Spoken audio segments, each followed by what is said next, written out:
Avez-vous déjà songé pourquoi, en se promenant dans le centre de Melbourne, vous vous sentez comme à Saint-Pétersbourg? Pourquoi les vieux quartiers de Buenos Aires ressemblent-ils de manière effrayante aux rues de Vienne ou de Paris? On nous a menti toute notre vie sur l'authenticité culturelle et les écoles nationales uniques d'architecture du XIXe siècle. L'histoire officielle nous nourrit de contes de fées selon lesquels des peuples dispersés, séparés par des océans et des milliers de kilomètres, sans Internet, sans communication instantanée et même sans route décente, ont soudainement décidé simultanément de construire des bâtiments absolument identiques. Ouvrez les yeux. Regardez les photos des bâtiments administratifs en Afrique du Sud, en Inde, en Sibérie et au Canada, prétendument construits au milieu ou à la fin du XIXe siècle. Ce n'est pas simplement un style similaire, c'est le même plan. C'est la main d'un seul architecte. Ou, ce qui est encore plus effrayant, celle d'une seule corporation globale qui dirigeait le monde bien avant qu'on nous parle des premières entreprises transnationales. Les historiens appellent cela style colonial, classicisme, empire ou éclectisme. Ils ont inventé des dizaines de termes pour vous embrouiller et cacher l'évident. Mais activons la logique et mettons les émotions de côté.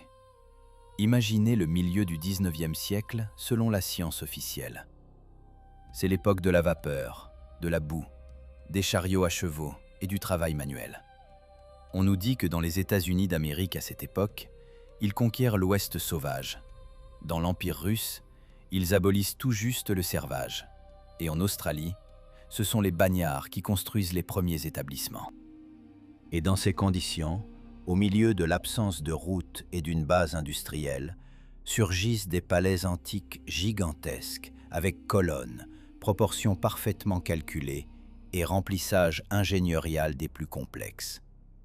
Prenez par exemple les capitoles des États en Amérique du Nord. On nous montre une seule maison blanche à Washington, mais saviez-vous que pratiquement dans chaque État, même ceux considérés comme une province reculée il y a 150 ans, se dresse leur mini-copie du Panthéon romain? Capitole de l'État de l'Iowa, Capitole de l'État du Wisconsin, Capitole de l'État du Texas. Regardez-les attentivement. Ce sont des structures cyclopéennes en granit et marbre, couronnées de dômes énormes. La version officielle dit qu'ils étaient construits par les fermiers locaux et les premiers colons. Croyez-vous sérieusement que des gens arrivés en chariot couvert pour défricher les terres vierges ont d'abord construit non pas des baraquements et des entrepôts, mais des temples romains hauts comme un immeuble de 20 étages? Parlons de la logistique, dont les manuels se taisent. Pour construire, par exemple, le bâtiment du Parlement à Budapest ou le palais de justice à Bruxelles, il ne suffit pas de simples pierres. Il faut une industrie. Il faut des carrières fonctionnant à l'échelle industrielle. Il faut des aciéries pour fabriquer les charpentes et les planchers. Il faut des manufactures de verre capables de produire des milliers de mètres carrés de verre plat parfait. Et surtout, il faut un réseau de transport capable de déplacer des millions de tonnes de fret. L'histoire officielle affirme que tout cela était transporté par des chevaux et les premiers trains, encore primitifs. Mais si nous prenons une calculatrice et calculons le poids des matériaux nécessaires pour bâtir, disons, le centre historique d'Odessa ou de Chicago, nous obtiendrons des chiffres qui ne concordent pas avec le nombre de moyens de transport hippomobiles de l'époque. Pour transporter ce volume de pierres et de briques, il aurait fallu des caravanes de chariots longues de la Terre à la Lune. Où sont ces millions de chevaux? Où sont les montagnes de fumier qui auraient dû ensevelir les villes? Où sont les cimetières de ces animaux? Ils n'existent pas. Mais le plus suspect, c'est la standardisation. Pourquoi la hauteur des plafonds dans les immeubles locatifs de Moscou, de Berlin et de New York est-elle identique? Pourquoi les dimensions des ouvertures de fenêtres, des arcs de porte et des cages d'escalier semblent-elles tirées d'un même catalogue? L'impression est que le monde, avant le début du XXe siècle, a été construit selon un unique GOST. Qui l'a approuvé? Qui contrôlait le respect des normes simultanément à Tokyo et à Londres? Les historiens essaient de nous convaincre que c'était simplement la mode. Dites, les architectes voyageaient, se regardaient et copiaient. Mais copier l'apparence extérieure, c'est une chose. Copier les solutions d'ingénierie complexes, les systèmes de ventilation qui fonctionnent sans électricité, l'acoustique unique des théâtres et des gares, c'est tout à fait autre chose. Cela nécessite la transmission de technologies, de plans et de calculs. Portons attention à la brique rouge cuite ordinaire. Vous êtes-vous déjà demandé l'ampleur de la production de briques au XIXe siècle? Regardez les anciennes zones industrielles de Manchester ou les casernes rouges en Pologne. C'est des milliards, je le répète, des milliards de briques. Pour les produire, il faut des fours géants fonctionnant 24 heures sur 24 et une quantité inimaginable de combustible. Charbon, bois, gaz. Si au XIXe siècle on produisait vraiment un tel volume de briques de manière artisanale, comme on nous le dit, les forêts d'Europe et d'Amérique auraient été rasées jusqu'à la souche 200 ans plus tôt. La fumée des fours aurait dû obscurcir le soleil. Mais sur les tableaux et les photographies de l'époque, nous voyons un ciel pur. Nous ne voyons pas des milliers d'usines de briques autour des villes, nous voyons déjà des bâtiments finis, comme s'ils y avaient toujours été, ou imprimés par une imprimante géante dont nous ne savons rien. Et un autre fait qui crie simplement la falsification, les délais de construction. Ouvrez n'importe quelle référence historique sur un grand bâtiment, que ce soit l'Opéra Garnier à Paris ou la Bibliothèque du Congrès. Les délais de construction, 3, 4, 5 ans. Sans grue à tour, sans outils électriques, sans modélisation informatique. Aujourd'hui, avec toutes ces technologies, nous construisons plus longtemps. On nous dit que les maîtres étaient alors plus qualifiés. Mais d'où venaient des milliers de maçons et d'ingénieurs hautement qualifiés dans un monde où, selon les statistiques officielles, 80% de la population étaient des paysans analphabètes? Qui les formait? Où étaient ces académies et écoles professionnelles capables de produire une armée de constructeurs chaque année? Nous arrivons à une conclusion terrifiante. Soit la population de la Terre au XIXe siècle était 10 fois plus grande, et on nous ment sur la démographie, soit ces villes n'ont pas été construites par des gens avec des pioches et des pelles. Soit, et c'est le plus effrayant, ces villes n'ont pas du tout été construites au XIXe siècle. Elles nous sont parvenues en héritage d'une civilisation qui était globale, unie et technologiquement avancée au point de standardiser l'architecture sur toute la planète. Et ceux que nous appelons de grands architectes du passé, Montferrand, Gaudi, Eiffel, étaient peut-être simplement des restaurateurs qui se sont attribués l'auteur de ce qu'ils n'ont fait qu'exhumer et remettre en ordre. Descendons des cieux sur terre. Plus précisément, sous terre. Si les façades des bâtiments posent des questions par leur identité, les fondations, les étages souterrains mettent la science officielle dans une impasse sans issue. Vous êtes-vous déjà demandé ce qu'est le cycle zéro de construction dans les conditions du XIXe siècle? Pour construire, disons, le quartier haussmannien de Paris ou le centre de Chicago, il ne suffit pas d'amener des briques. Il faut extraire de la terre des millions de mètres cubes de sol, sans excavatrice, à la pelle. Où est passé ce sol? La mathématique est une chose têtue. Si l'on prend la densité de construction des centres historiques de Prague, de Rome ou de Boston, et qu'on calcule le volume des locaux souterrains, il s'avère que des montagnes artificielles aussi hautes que les Alpes auraient dû se former autour de ces villes. Mais les anciennes cartes nous montrent des paysages plats. Où est partie la terre? L'ont-ils mangée? Ou peut-être ces villes n'ont-elles pas été construites en s'enfonçant dans le sol, mais elles y étaient déjà. Mais le niveau de la surface était complètement différent. Portez attention aux prétendus puits de lumière et aux fenêtres qui descendent dans le trottoir. Les guides touristiques vous diront « c'était construit ainsi pour l'insolation des caves ». Réfléchissez à l'absurdité de cette affirmation. Vous êtes un architecte du XIXe siècle. Vous n'avez pas d'hydroisolation, pas de pompe pour évacuer l'eau, pas de drainage correct. Allez-vous concevoir de véritables fenêtres avec du verre coûteux au niveau du sol, où n'importe quelle flaque, n'importe quelle pluie ou neige fondue inévitablement inonderait la pièce?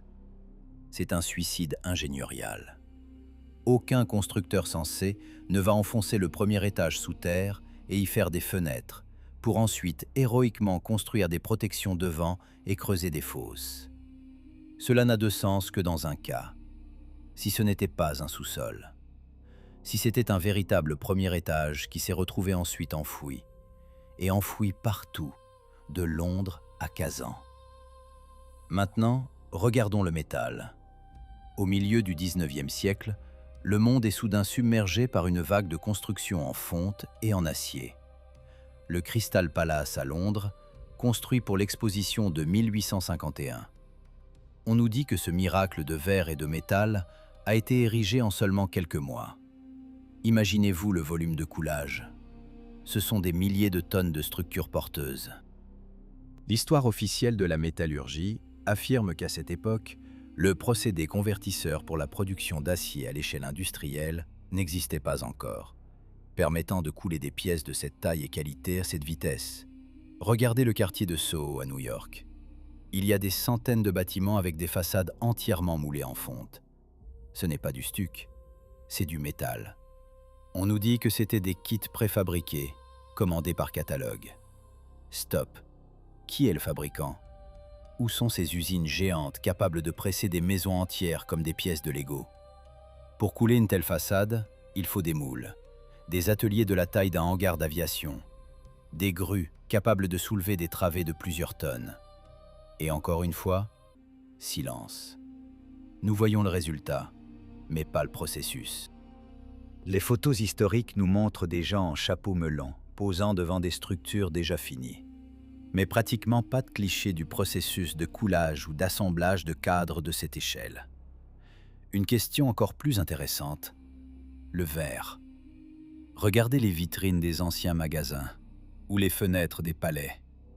Ce sont d'énormes feuilles de verre parfaitement planes.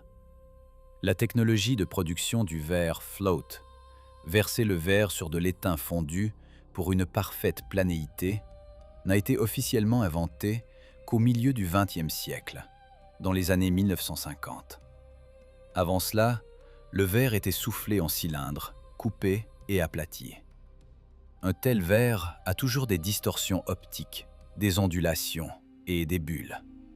Mais dans les anciens châssis, nous trouvons souvent du verre qui, en qualité, n'est pas inférieur au moderne, et qui, en épaisseur et en dimension, dépasse les capacités des ateliers artisanaux.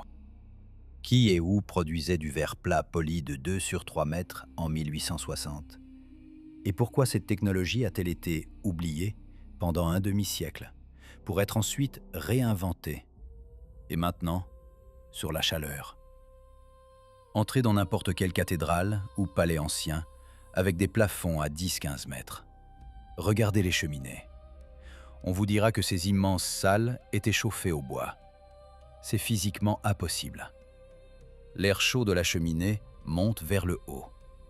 Pour chauffer la salle de l'Ermitage ou du Louvre, en hiver, à une température acceptable, il faudrait brûler 1 wagon de bois par heure. De plus, l'attraction devrait être telle que les gens seraient aspirés dans la cheminée. Mais le principal n'est même pas cela. Le principal, la suie. Si vous chauffez au bois ou au charbon, si vous illuminez les salles avec des milliers de bougies ou de lampes à huile, vos plafonds, vos précieuses fresques et stucs se couvriraient d'une couche de suie grasse en une saison. La restauration serait nécessaire chaque année. Mais nous voyons des peintures qui ont soi-disant 300 ans et elles brillent de propreté. Dans les anciens bâtiments, nous ne trouvons pas de puissants systèmes de ventilation forcée capables d'évacuer les produits de combustion de cette ampleur. La conclusion est simple. Ces bâtiments n'étaient pas conçus pour le chauffage par poêle, ni pour l'éclairage aux chandelles. Ces cheminées ne sont pas des foyers. C'est autre chose. Peut-être des éléments d'un système perdu d'électricité atmosphérique ou de vibrations sonores, dont nous ne pouvons que deviner le principe de fonctionnement.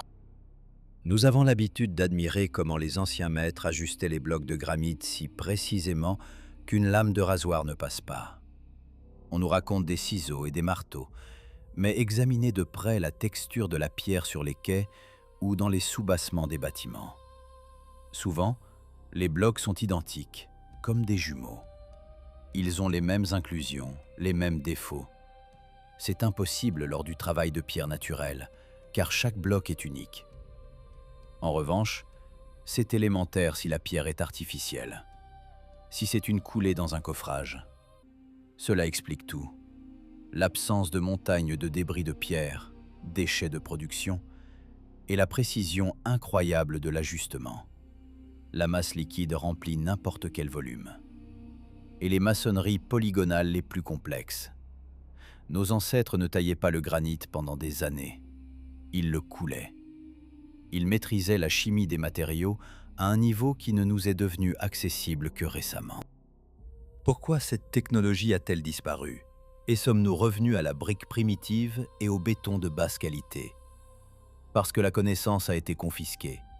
Quelqu'un voulait ardemment que nous considérions nos ancêtres comme sombres et incultes, capables seulement de travail servile. Mais l'architecture, c'est une preuve impossible à cacher. Et elle témoigne contre la version officielle de l'histoire.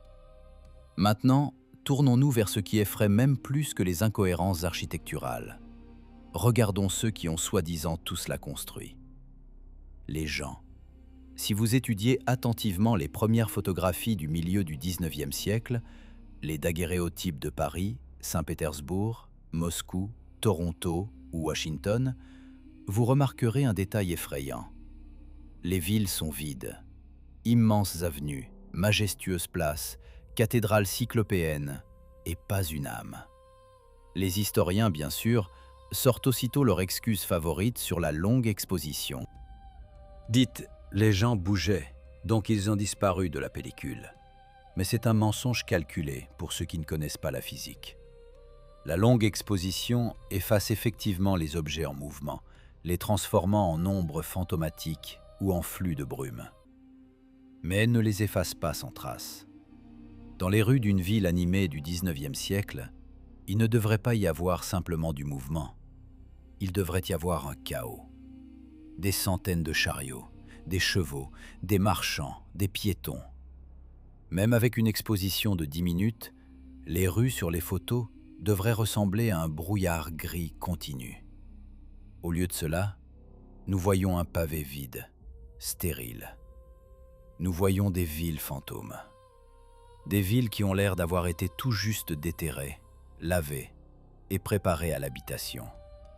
Et les rares figures humaines sur ces clichés ont l'air étranges, comme si elles posaient, comme si on les avait placées exprès dans le cadre pour l'échelle. Ou, ce qui est encore plus effrayant, ce sont les premiers rares survivants qui errent parmi les ruines d'une grandeur passée, ne comprenant pas la véritable fonction des géants qui les entourent. Et maintenant, parlons de la mathématique des catastrophes. Dans l'histoire officielle de la seconde moitié du XIXe siècle, il y a une étrange épidémie de grands incendies. Chicago, Boston, Seattle, Vancouver, Toronto. La liste est infinie. Le scénario est toujours le même. Une vache donne un coup de pied à une lampe, ou quelqu'un fume maladroitement, et toute la ville, composée, comme on nous le dit, de bois, brûle complètement. Mais voilà ce qui se passe ensuite. 2 ou 3 ans passent, et à la place des cendres surgit une nouvelle ville. Mais déjà pas en bois, mais en pierre, antique, avec des colonnes de marbre et des quais en granit. Prenez le grand incendie de Chicago de 1871. Les données officielles disent que le feu a détruit 17 500 bâtiments. Et déjà 2 ans plus tard, la ville était reconstruite. Réfléchissez à ces chiffres. 17 000 bâtiments en 730 jours. Cela signifie qu'ils en construisaient 24 par jour, chaque jour. Sans jours fériés, sans congés, sous la pluie et la neige. 24 bâtiments en pierre massif de zéro, clé en main. C'est impossible même avec les technologies modernes, les grues et les usines de béton. Au XIXe siècle, c'est un absurde technique. La seule explication logique, il n'y a pas eu de reconstruction de zéro. Les incendies étaient soit une opération de camouflage pour nettoyer le territoire des éléments anciens et endommagés, soit un moyen de légaliser des constructions déjà existantes, mais abandonnées. Nous avons construit cela en 2 ans, sonne mieux que « nous avons trouvé cela, nettoyé la suie et nous y sommes installés ». Cela explique pourquoi sur les photos de construction, nous voyons souvent des échafaudages non pas autour de murs en croissance, mais autour de bâtiments déjà finis, où l'on change simplement la toiture, où on insère des fenêtres. Ce n'était pas un boom de construction, c'était un euroremont global des ruines. Et ici, nous arrivons à l'explosion démographique qui ne s'explique par aucune biologie. Les graphiques de croissance de la population à la fin du XIXe siècle montent en flèche comme un mur vertical. D'où venaient ces millions de gens? L'Europe est épuisée par les guerres et les révolutions. En Amérique, selon la légende, des pauvres arrivent par bateau. Mais l'augmentation de population dans les villes se compte en centaines de pourcents en une décennie. La biologie ne fonctionne pas ainsi. Les femmes ne peuvent pas accoucher de 5 enfants par an. La mortalité, l'antisanitarie, l'absence d'antibiotiques, tout cela devrait freiner la croissance. Mais les villes se remplissent d'habitants instantanément. Se forme l'impression que c'était un peuplement artificiel, comme si quelqu'un avait ouvert des incubateurs. Regardez le nombre d'immenses orphelinats et de prétendues maisons d'éducation construits précisément à cette période. Ce sont d'énormes complexes, rappelant des palais ou des usines. Qui élevait-on là-bas à une telle échelle industrielle? D'où tant d'orphelins en temps de paix? Peut-être étaient-ce les nouveaux colons, des gens sans mémoire, sans lignée ni clan, à qui on a inventé de nouveaux noms de famille et une nouvelle histoire? Portez attention à la mode étrange de cette époque, la construction de gigantesques asiles psychiatriques. Aux États-Unis, on les appelle bâtiments du plan Kirkbride. Ce sont des châteaux monumentaux dans un style néo-gothique, capables d'accueillir des milliers de patients. À quoi sert à une société agraire, où les gens vivent d'un travail simple sur la terre, de tels immenses asiles de fous? Les troubles mentaux à cette échelle sont propres aux habitants de mégapoles surpeuplées qui ont vécu du stress ou qui ont survécu à une catastrophe. Peut-être ces bâtiments étaient-ils destinés à ceux qui se souvenaient de l'ancien monde, à ceux qu'il fallait isoler et reprogrammer. Ou bien la population était tellement traumatisée par un certain événement global que l'aide psychiatrique était nécessaire à l'échelle industrielle. Nous nous comportons comme des Bernard l'ermite qui ont trouvé une coquille vide et s'y sont glissés, la considérant comme leur maison. Nous marchons sur des quais en granit que nous ne pouvons réparer sans qu'ils s'effritent en un an.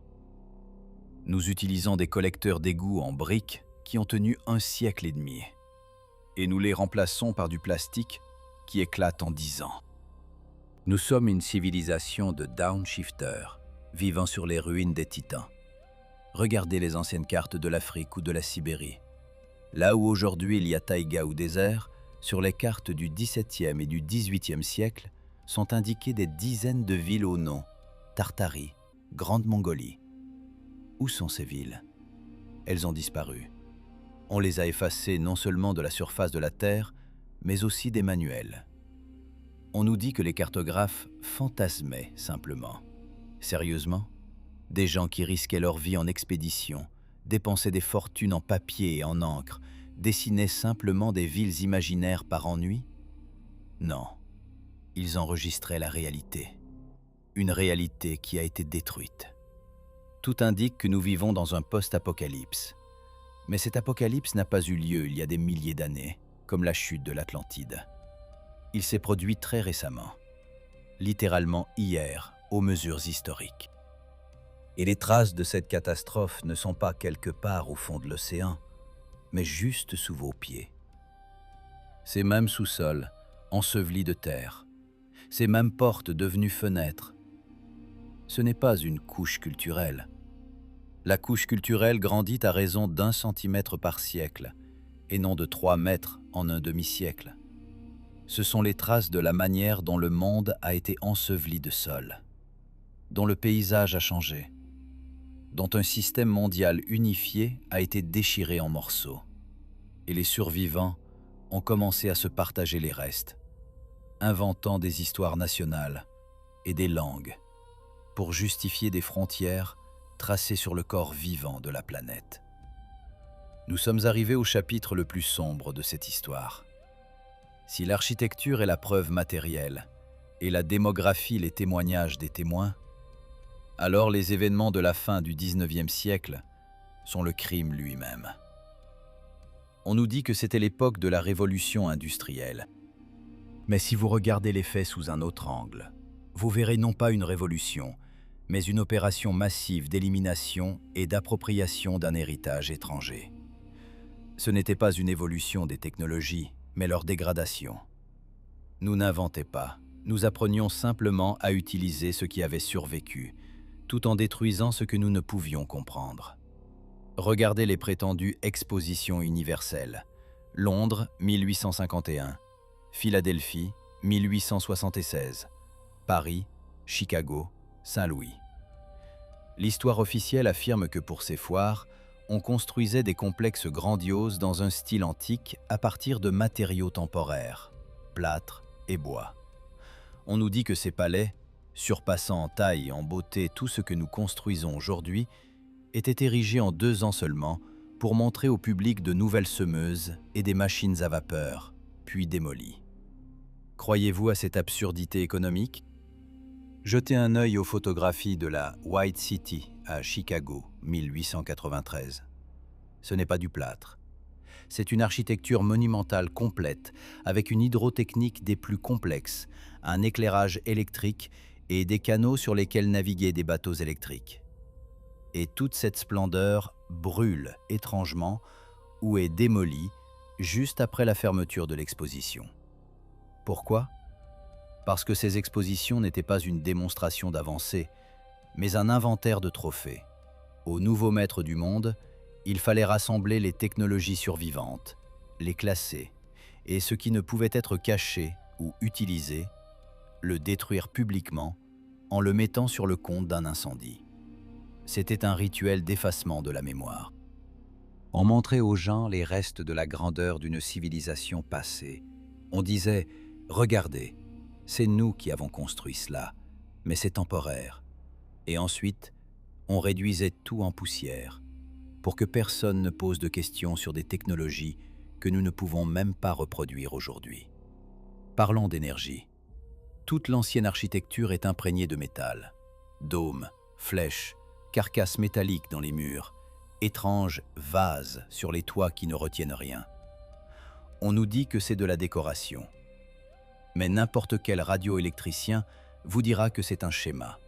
Ce sont des circuits. Les cathédrales et les temples avec leurs dômes résonateurs, situés sur des points de faille géologiques ou de veines d'eau, ce ne sont pas des lieux de prière dans notre compréhension. Ce sont des installations techniques pour la génération et la transmission d'énergie. Cette énergie éthérée même dont parlait Tesla et qu'on a rayée de la physique d'Einstein comme hérésie. Regardez les anciennes photos des villes la nuit. Elles sont inondées de lumière. Sans poteaux, sans câbles. L'illumination sur les bâtiments est telle que nous ne la faisons que pour le nouvel an avec des milliers de LED. D'où venait l'électricité à cette échelle à l'époque des becs de gaz? Pourquoi sur les photos d'intérieur ne voyons-nous pas de suie sur les plafonds, mais voyons-nous des lustres suspendus à des chaînes sans câbles? C'était une transmission d'énergie sans fil. L'électricité atmosphérique, gratuite et accessible à tous. Et c'est précisément cela qui était le principal objectif de la grande réinitialisation. Faire passer l'humanité vers des ressources payantes et contrôlées. Charbon, pétrole, gaz. Couper les fils avec le ciel et nous forcer à creuser la terre. Démonter les flèches récepteurs. Déclarer les terres pseudo-sciences et mettre le monde à l'aiguille des hydrocarbures. Mais le plus terrible ne s'est pas produit avec les maisons, mais avec l'information. À la fin du 19e siècle, dans tous les pays du monde simultanément, est introduit l'enseignement scolaire obligatoire de type prussien. On pourrait croire que c'est un bien. Non, c'est un outil de formatage. On arrachait les enfants aux familles et on les chargeait d'une version unique et approuvée de l'histoire, de la physique et de la géographie. C'est précisément alors que sont apparus les manuels identiques. C'est précisément alors qu'on nous a inventé une chronologie qui a étiré le Moyen-Âge sur 1000 ans pour cacher la rupture dans le développement. Nous rions des âges sombres, mais peut-être les âges sombres sont-ils ceux dans quoi nous vivons maintenant par rapport au passé? Réfléchissez au phénomène de l'année sans été 1816. Officiellement, l'éruption du volcan Tambora.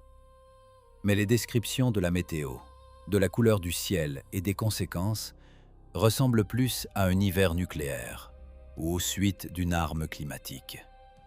3 ans de froid, de mauvaises récoltes et de famine. C'est précisément à ce moment, selon l'analyse des cernes annuelles des arbres et des carottes de glace, qu'a lieu un changement brutal de la composition chimique de l'atmosphère. C'était la fin d'une guerre ou d'une catastrophe.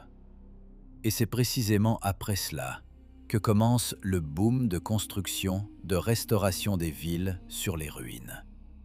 Où sont passés les millions d'habitants de l'Ancien Empire? La réponse pourrait être dans les étranges territoires vides sur les cartes. Les parcs nationaux des États-Unis, les zones protégées de Sibérie et d'Australie. D'immenses territoires où l'accès est interdit ou strictement limité.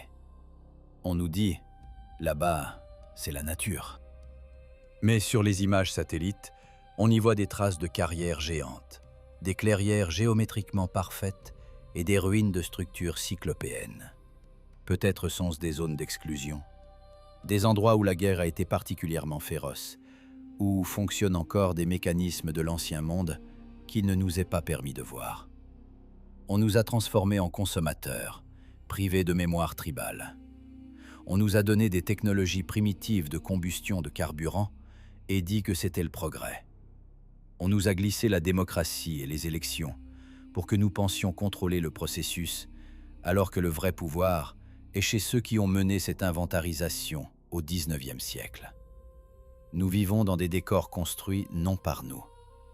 Nous utilisons une canalisation que nous ne savons pas réparer.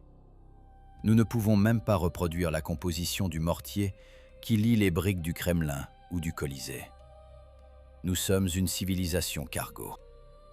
Nous construisons des avions en paille, imitant les dieux qui volaient sur de vraies machines. Nous appelons temples des centrales électriques et tombes des bunkers de survie. Toute notre histoire, c'est un patchwork cousu à la hâte, destiné à cacher le trou formé il y a seulement 200 ans. Et les coutures de ce patchwork commencent à s'ouvrir. Nous sommes au seuil de la découverte principale, qui renverse toute la vision du monde. Si vous avez suivi attentivement notre chaîne logique, vous comprenez que l'unique style architectural de Melbourne à Saint-Pétersbourg, les technologies impossibles pour le XIXe siècle de traitement de la pierre et du métal, les étranges creux démographiques et les explosions suivantes, ainsi que la standardisation globale des villes, ce ne sont pas des hasards. Ce sont les maillons d'une même chaîne. Et le nom de cette chaîne? La grande réinitialisation.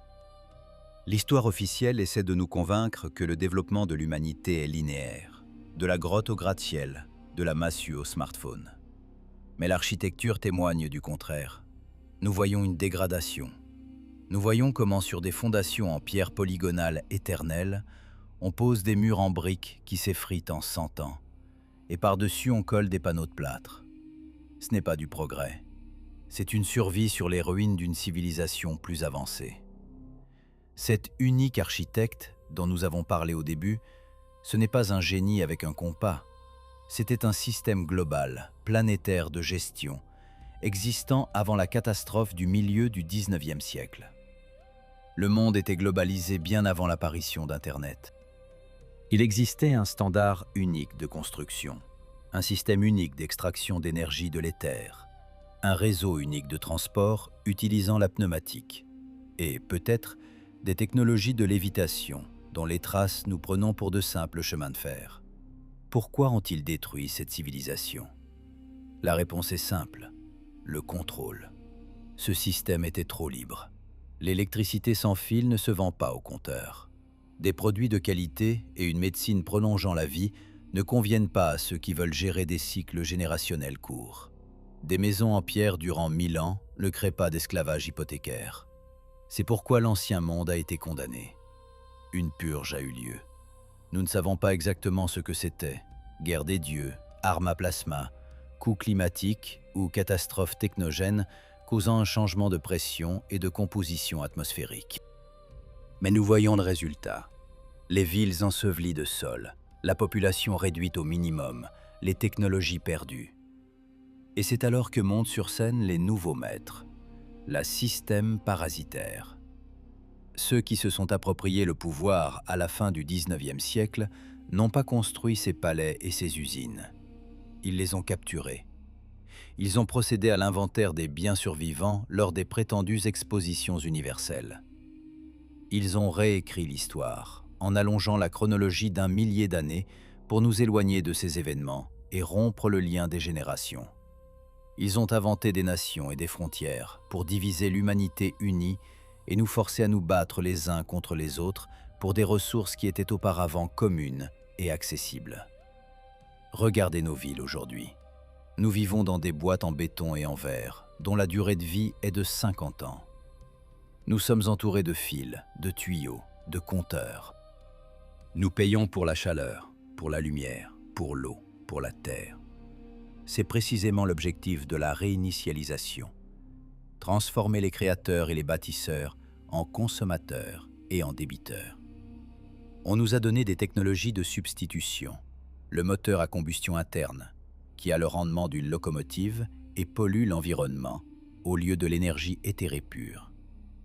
On nous a donné la pharmacologie chimique au lieu de la génétique ondulatoire. On nous a donné la religion de la consommation. Les façades des bâtiments, si similaires aux 4 coins du monde, ce sont des témoins silencieux de cette époque où l'humanité était un organisme unifié. Ces colonnes antiques, ces dômes, ces arches, ce n'est pas simplement de la beauté. Ce sont des éléments fonctionnels d'un dispositif technique planétaire qu'on a cassé. Les dômes ne collectent plus l'énergie. Les canaux sont ensevelis ou transformés en fossés d'égouts. Et dans les temples, qui étaient des centrales électriques de l'esprit et du corps, on ne brûle plus que des bougies, sans comprendre la physique du processus. Nous, avec vous, nous sommes la génération qui commence à se réveiller. Nous regardons les anciennes photographies et nous voyons non pas ce qu'on nous raconte à l'école, mais ce qui est réellement là. Nous voyons des villes vides. Nous voyons des technologies que nous ne pouvons reproduire. Nous posons des questions gênantes. Et cela effraie le système plus que tout. Parce que si nous comprenons qui nous sommes vraiment, si nous réalisons que nous sommes les descendants des titans et non des singes, tout cet édifice de mensonges s'effondrera comme un château de cartes. Peut-être sommes-nous au seuil d'une nouvelle réinitialisation. Regardez autour de vous. Numérisation, tentative de restreindre les déplacements, nouvelles expériences médicales, discours sur un nouveau monde merveilleux. Le scénario se répète. Les mêmes marionnettistes qui, il y a 150 ans, ensevelissaient les premiers étages et réécrivaient les livres, tentent aujourd'hui de nous parquer dans une métaverse numérique pour effacer définitivement la mémoire du monde réel. Mais nous avons un avantage. Nous avons des yeux et de la logique. Nous avons Internet, qui permet pour l'instant d'échanger ces bribes de vérité. L'architecture, c'est la pierre, et la pierre ne sait pas mentir. Chaque fois que vous passez devant un ancien bâtiment avec des fenêtres descendant dans l'asphalte, souvenez-vous, vous regardez une preuve d'un crime à l'échelle planétaire. Ne laissez pas vous tromper à nouveau. Étudiez l'histoire non pas d'après les manuels, mais d'après les faits qui vous entourent. Mesurer, comparer, confronter. Pourquoi la hauteur des marches dans les anciens temples est-elle calculée pour des hommes de 3 mètres? Pourquoi les anciennes cartes montrent-elles l'Antarctique sans glace? Pourquoi des obélisques identiques se dressent-ils dans toutes les capitales du monde? Les réponses à ces questions vous mèneront à la compréhension de qui dirige réellement notre monde. Réfléchissez.